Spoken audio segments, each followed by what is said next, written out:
முன் ஒரு காலத்தில் மாபெரும் மன்னர் ஒருவர் வாழ்ந்து வந்தார். அவர் கருணையுடனும் நீதியுடனும் அன்புடனும் நாட்டை ஆண்டார். மனிதர்கள் மட்டுமல்லாமல் விலங்குகள் கூட அவரை நம்பின. அவர்களுக்கெல்லாம் மத்தியில் மன்னருக்கு ஒரு சிறப்பு நண்பர் இருந்தார். ஒரு அறிவும் விசுவாசமும் நிறைந்த கிளி. அந்த கிளி ஒரு செல்லப்பிராணி மட்டுமல்ல, மன்னரின் தனிமையில் ஆறுதலாகவும் நம்பகமான வழிகாட்டியாகவும் இருந்தது.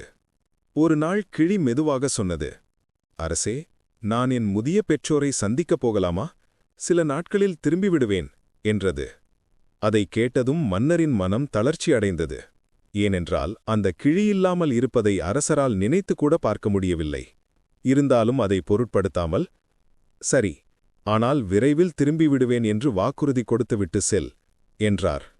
கிளியும் சரி என்று பறந்தது. பல மலைகளையும் பல காடுகளையும் கடந்து தனது வீட்டை அடைந்தது.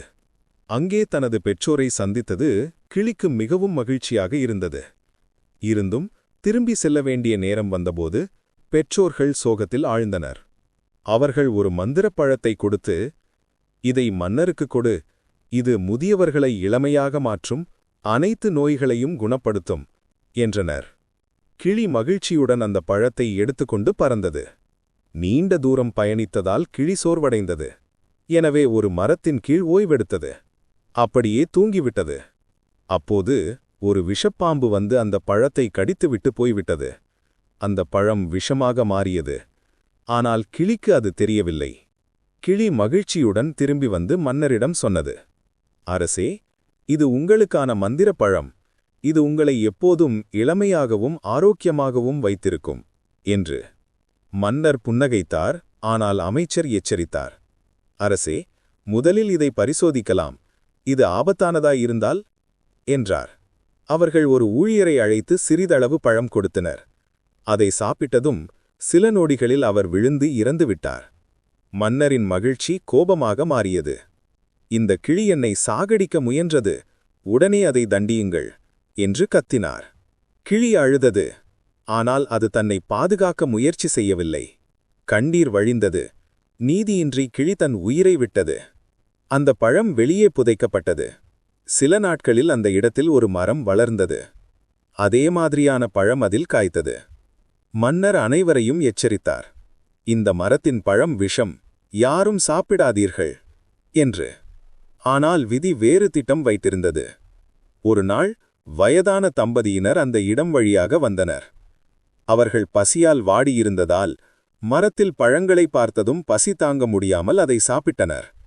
பின்னர் அப்படியே அந்த மரத்தின் கீழ் ஓய்வெடுத்தனர். விழித்தபோது அதிசயம், அவர்களின் சுருக்கங்கள் மறைந்திருந்தன. உடல் வலிமையானது. அவர்கள் மீண்டும் இளமைக்கு திரும்பினர். இந்த செய்தி காட்டுத்தீ போல பரவியது.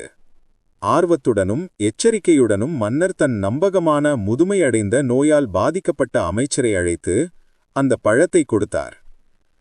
அவரும் தயக்கமின்றி சிறிதளவு பழத்தை சாப்பிட்டார். சில நொடிகளில் அதிசயம் நடந்தது. அவரது வளைந்த முதுகு நேரானது. பலவீனமான குரல் வலிமை பெற்றது. முகத்தில் இளமை ஒளி தெரிந்தது. அந்த பழம் உண்மையிலேயே அதிசயமானது. மன்னர் அதிர்ச்சியில் உறைந்தார். அந்த கிளி நிரபராதி. அது எனக்காகவே இதை கொண்டு வந்தது என்பதை உணர்ந்தார். மன்னரின் மனம் குற்ற உணர்வாலும் துயரத்தாலும் நிரம்பியது. கண்ணீர் வழிந்தபடி தனது நம்பகமான நண்பனை நினைத்து வருந்தினார். அந்த மரம் இன்னும் அங்கேயே நிற்கிறது. ஆனால் அந்த மரத்தை விட அதன் கதை இன்னும் ஆழமானது. சில நேரங்கள் நாம் எடுக்கும் ஒரு சில தவறான முடிவுகள் நம்மை வாழ்நாள் முழுவதும் வருத்தமடைய செய்யும்.